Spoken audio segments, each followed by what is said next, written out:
everybody, welcome back. I missed you. Did you miss me? I'll take that as a yes. So I've been so busy recently. There's been so much going on with just life and school that it's been a really long time since I've been able to make another video, and for that I sincerely apologize. So let's go ahead and get started. I wanted to make a video about teaching high school in Korea, specifically, with EPIK, the English program in Korea, which is the program that I'm doing. And I wanted to make this video because there really aren't that many videos out there, on YouTube or the internet world, about teaching English in high school. And I'm not really sure why that is. I have a couple of theories in my brain about why, and I don't know if it's because there aren't really that many people that teach English in high school, especially with EPIK, or if they just think that there are that many people. But whatever the reason is, there just isn't that many options out there. People who get placed in high school, or people who just want to know and be prepared. So I want to make this video. It will be a little bit longer than usual just because I kind of have a lot of information that I want to give you, but I'm going to try to just go through it quickly, and if there are any questions that you have or things you want more information about, you can let me know and I can make its own video for it. So I will be talking about three main things. The first is the responsibilities that you could have being a teacher in high school. The second are the types of lessons that you may encounter. And third are the relationships that you can create and have with the teachers and the students. And I do want to say that these are all kind of my own experiences. So these could be similar to teachers in elementary school and middle school, but I think that they might be a little bit different. And they could also be different depending on your school, your teacher, your students, your city, all of that. So don't take everything I'm saying as like the holy grail of, teaching high school English, okay? All right. If you just want to know about one of these topics, I will put the times for each of the three, so you can skip on through if you want to do that. I totally understand. Okay, so let's get started. Whoop, whoop. Point number one is responsibilities. And I will be talking about responsibilities for your class and for your school. Like I said, these could all be different depending on your school and your co-teacher, okay? So just keep that in mind. So for me, my class responsibilities. I am responsible for making the lessons for each of my classes. I'm lucky because my classes at my school, I can teach the same lesson for all of them. I have the same co-teacher, so I just do all the lessons for all the first graders at my one school together. Also pretty lucky because I have two schools, and I teach first grade, so 10th grade at both schools, and for the most part the lessons overlap, so I can do both, which makes it really, really easy. But I know not everybody is that lucky. Sometimes you can have up to 5 different lessons going on at the same time, and for that I suggest buying a planner so you can keep a track. Okay. So I create my lessons, then I have to teach. So for me, I basically am the teacher of my class. And I say that, you might think, well, yeah, you're the teacher of your class, you're the teacher.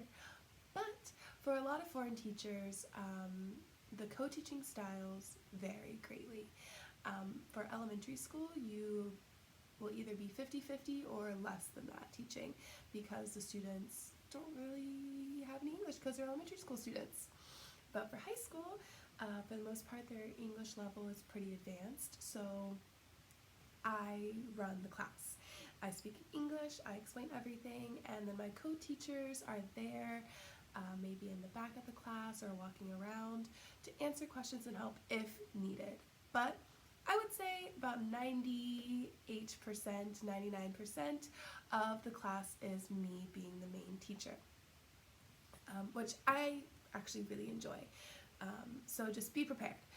For a lot of the other grades, it is less than that. But like I said, it can vary greatly. Okay. Another responsibility is to keep the students engaged. So it is your job to make the lessons and the materials interesting for your students. Some of them will love English. Like, you could literally be teaching the most boring thing in the world and they would still be sitting there and engaged and ready and so excited. And others, you could be teaching the most interesting lesson in the world and they cannot care at all. So it's up to you to try to make everybody enjoy the lessons. Sometimes that is easier than others, depending on the material you have to teach. Another thing you have to do is discipline. So this I don't really have to do. My co-teacher takes care of the discipline if there are any incidents. But for me, I'm pretty lucky. I never really have to worry about that in general. The biggest thing is sleeping in class. High school students are really tired. They study a lot. They study so much.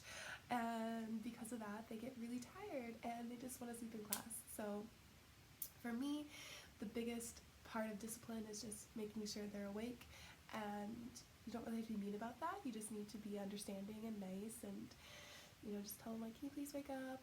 Go and shake them up, like, wake up. Another thing is the girls doing their makeup. They just want to look pretty, I guess, so they do their makeup. So you have to tell them to go do their makeup. But like I said, for the most part, my students are pretty great, and even if they are doing something, if I ask them to stop, they usually do. Usually. Being the main thing here, usually. And the last thing, I know this is going to sound super cheesy. I think all this is probably going to sound cheesy. But the biggest responsibility for the class is just being encouraging. English is hard, even for English speakers. And it's especially hard for students who it isn't their first language, and they can be really frustrating, especially if they're not very good at it or they just don't have any confidence. So it's your job as the teacher to be really supportive and really encouraging and upbeat and positive and giving them the confidence that they need to do well in the class, so that they end up liking English. Maybe they don't like English, but it's your job as a teacher to get them to like English. So if you act like you're having a good time, if you act like you like your job, if you act like you like them, then it's easier for them to like it. So just be smiley, be positive, be encouraging, and make them love English. So other responsibilities, like I said, responsibilities for the school. So in your class, yes, you have to do the lessons, you have to do all that, but you all have other responsibilities. So you will be helping your teachers with the exams. So I'm not sure about elementary school. I know that some teachers do help with the middle school. I'm not too sure about elementary school. But I know for high school they have their midterms and their finals. And the English teachers will bring you the questions, have you read the questions, read the answers, and do one of a few things. Make sure the grammar is correct, make sure the answers make sense, and make sure that there's only one answer. Because English isn't your co-teacher's first language either, so they're going to make mistakes as well, and they want to verify that everything is perfect. Exams and tests and grades are really, really important. They're important in every country, but for Korea, with the tests to get into the college and how competitive it is super, super important that everything is clear and concise, and there's no room for questioning. So I'll ask you that. You might also get questions from other schools. So I know, like, after exams, sometimes my co-teachers will have me look at questions and I will answer them.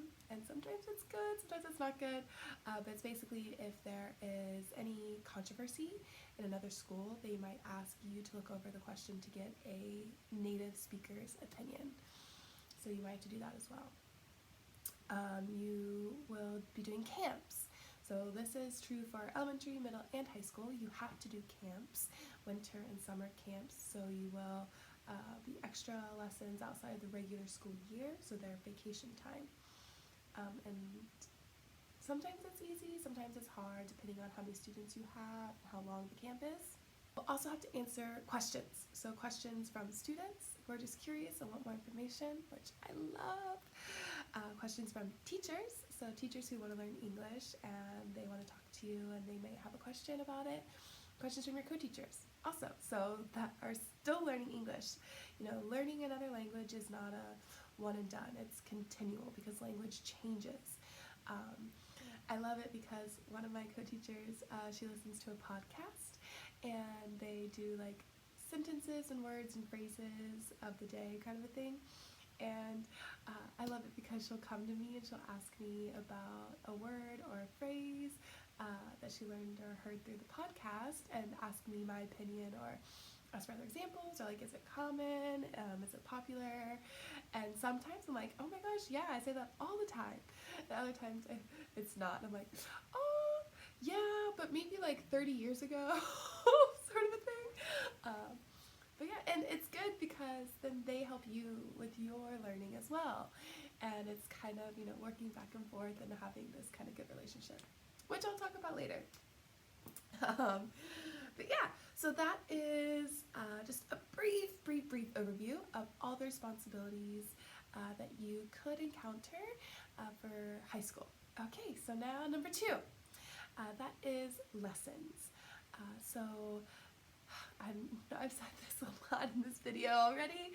I'm going to say it even more. This can be different for every school and every co-teacher. So for me, I teach 1st and 2nd grade, so 10th and 11th grade, and the types of lessons that I do for both of those grades are different. So for 1st grade, I make my own lessons. I make my own curriculum.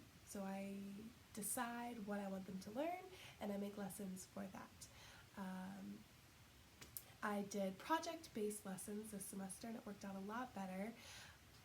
What I did was I planned a lesson that would take about 5 classes. So one of them was mystery theater. So I taught them about movie genres. We watched movie trailers and we broke them down, like the different traits and characteristics and similarities between the different genres and the defining features of each genre. Then we answered some silly questions to brainstorm a big list of words, and then they had to create their own script. So they got to pick their genre, they had to use the words that we brainstormed together, they had to write it all out, and they had to act it. So that took about 5 classes. Then I did another one about fashion, so I taught them about all the different kinds of styles and personal style, and we learned about buying clothes, like the phrases that you use, and then they designed their own clothes and their own style, and then they sold them to each other. And that took about 5 classes as well. And then for 2nd grade, I used the book. So the teacher wanted to do the book, so he gave me the 2nd grade book and he told me the parts of each lesson that I would be responsible for teaching, and I just sat down and went through it and created my own lessons for those key phrases and key words and key expressions. And for that, I would stick to it and I would use the different things like the dialogue and the listening and the main idea of the activity, but I would kind of change it a little bit to make it more interesting or more fun, or maybe to take 2 classes instead of 1 class. And yeah, sometimes it's easier to have your own curriculum and sometimes it's easier to have the book. It just depends, and I think also depends on your personality and your students. But there's lots and lots of materials out there for you to use and rely on. So don't be too worried about it. I was super nervous about the lessons. Don't be. Don't be nervous about the lessons. It'll come easy for you. Trust me. It'll be fine. Yeah. So if you want any more information about that, let me know. Number 3, and that is relationships. So I want to talk about relationships with your teachers and with your students. So with your teachers, not just your co-teachers. So yes, you'll be working with your co-teachers maybe every day, maybe once a week, and you're going to form a relationship with them. And having a good relationship with your co-teacher is really important because it kind of sets the tone of the class. So if you have a good relationship with your co-teacher, your students can tell. If you have a bad relationship with your co-teacher, your students can tell. When you have a good relationship with your co-teacher, it makes lesson planning easier. It makes fixing lessons easier. Like, let's say, like for me, I make a lesson with an activity that I've never done before. We do one class, and we kind of talk after the class to say, yeah, I don't think that went very well, or I think that went great, or in the middle, like, it was good, but there were some things I think we should change for the next class. And you can work together to do that, so it's really good. So like I said, not just your co-teachers, but the teachers in the school as well. I think this has a lot to do with how you approach the situation. So not every time, not everybody's going to be welcoming, even if you are super friendly and outgoing. But the teachers in your school will be more receptive to you and to trying to work with you to form a relationship if you are friendly and outgoing.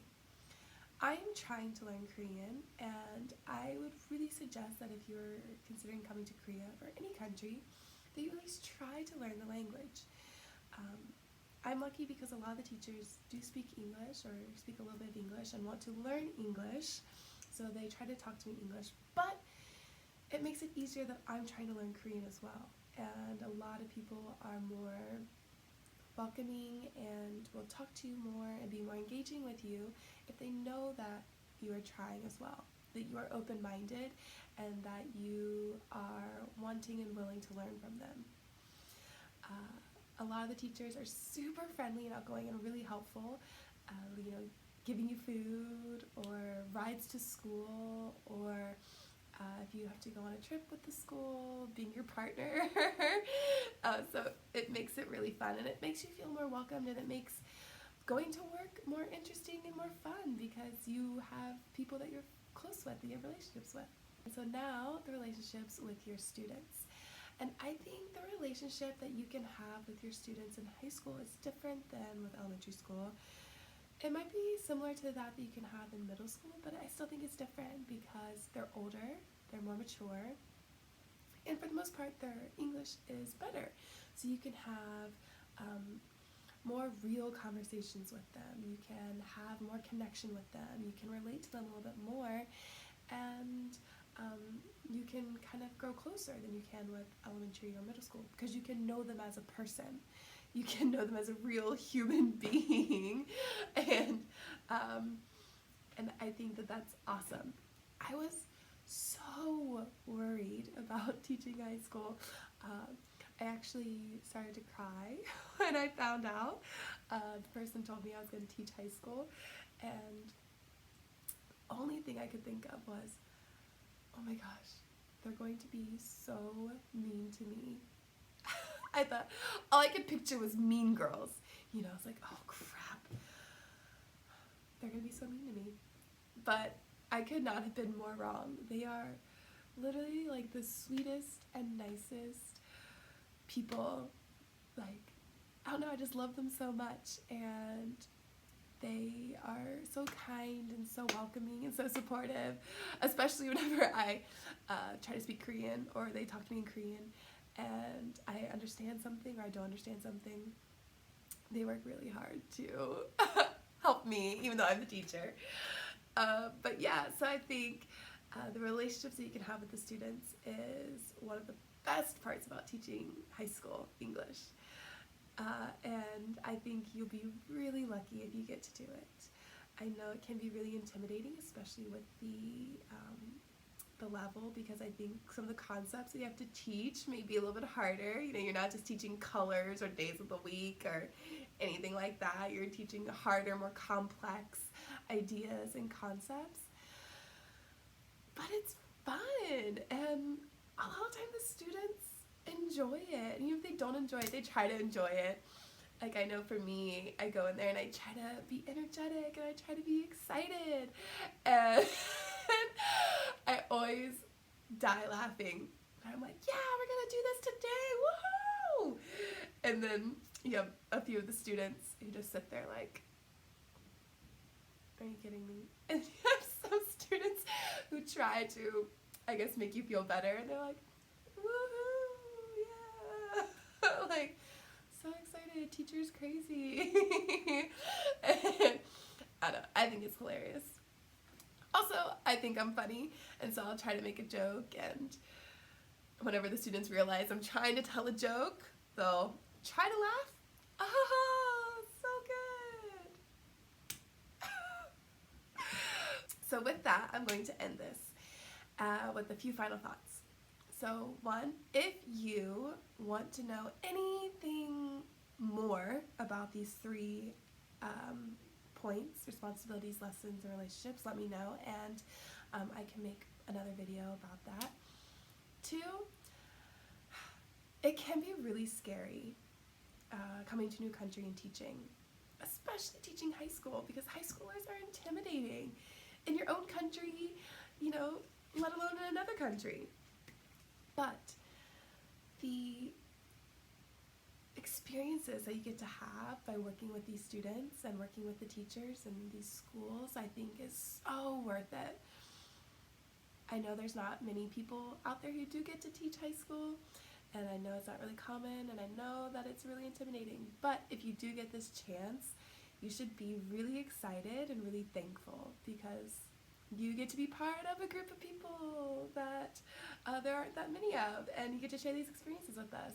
And if you have taught English here in Korea in high school, and you have similar experiences or completely different experiences, let me know. I'm interested to hear from you, because, like I said, I don't really get to talk to that many people who have taught high school, so let me know. I'm curious. Alright, so thank you for watching, and I promise it won't be as long next time before I make another video. I'll try to be better. I promise. Or, no crosses. I promise. I promise. Okay, see you next time.